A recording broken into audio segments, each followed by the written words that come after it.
Hello everyone, আজকে বাড়িতে এসেছে সুশোভনা আর ইন্দ্রজিৎ। এরা দুজন হলো আমার স্কুল জীবনের বন্ধু, খুব ছোটবেলাকার বন্ধু। ইন্দ্রজিতের বিয়ে, সেই কারণেই নিমন্ত্রণ করতে এসেছে। চলো তাহলে আজকের ভিডিও শুরু করি। তোর মামারা প্রতিদিন আছে তো? আর এটা নিবি না যেটা দিয়েছে মামা, যেটা দিচ্ছে না?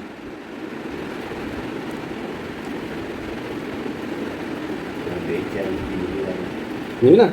দাও দাও, ইয়াতে দাও। হয়েছে? এই ঘাড় নেড়ে দিয়েছে রে, ঘাড় নেড়ে দিয়েছে। হ্যাঁ, হয়েছে হয়েছে।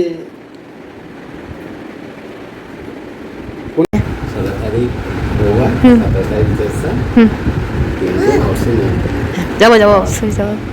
মেহমানকে নিয়ে যাবে। হ্যাঁ, আর বলবো না, আমাদের সত্যি কথা বলি একদিনেই নিমন্ত্রণ হয়ে যেতে পারে। অনেকদিন পর তো সবার বাড়িতেই যাওয়া চলো আজকের মিনি ব্লগ এখানে শেষ করলাম। টাটা সবাই।